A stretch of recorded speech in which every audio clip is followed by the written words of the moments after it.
Okay, I'm starting a new series on case study based questions. Basically, in these problems, a situation is explained with the help of a diagram and its relevant paragraph, and then 5 questions will be asked, out of which you are supposed to answer any 4 questions. Totally 4 case study based questions will be given. Each question has to be answered with 4 questions, so 4 ones are 4 marks, and for 4 case study questions, 4 fours are 16 marks. Gaining these 16 marks is pretty much easy. In this video, we're going to see how to gain these 4 marks from coordinate geometry. These questions are pretty simple. With a little bit of attention, you can secure full marks from these type of questions. I'm going to take 3 questions from coordinate geometry and explain which solutions. So in the first question, in a playground, students are seated in rows and columns. The positions of A, B, C and D are important for shooting different questions. As you can see, the rows and columns numbers, we can take these numbers as the markings on X and Y axes and locate the positions of A, B, C and D points as shown on the screen. The first question is pretty simple. Option C is the correct answer.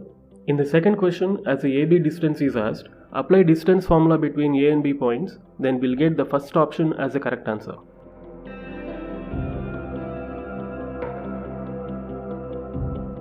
We can do this third question very easily.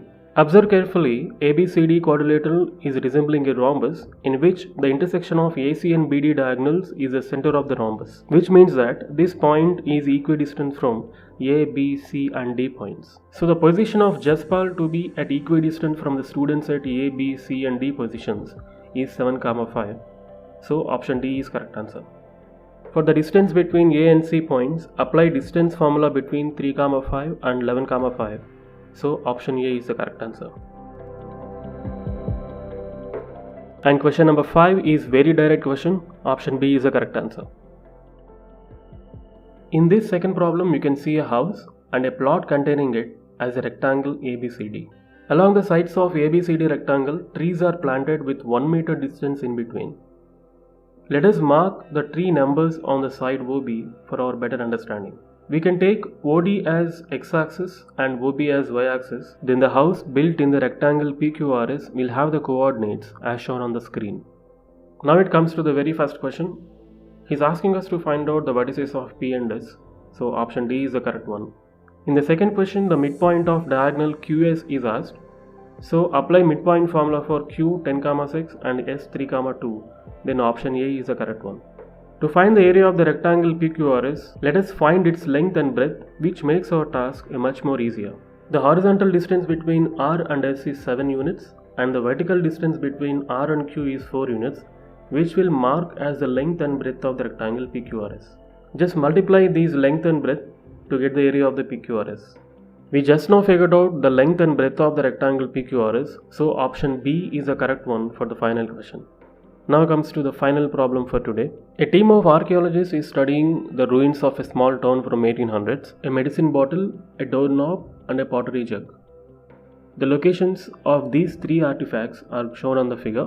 So we can get the coordinates of these 3 artifacts as 2, -1 for the medicine bottle, -3, -1 for the doorknob and 2, 4 for the jug.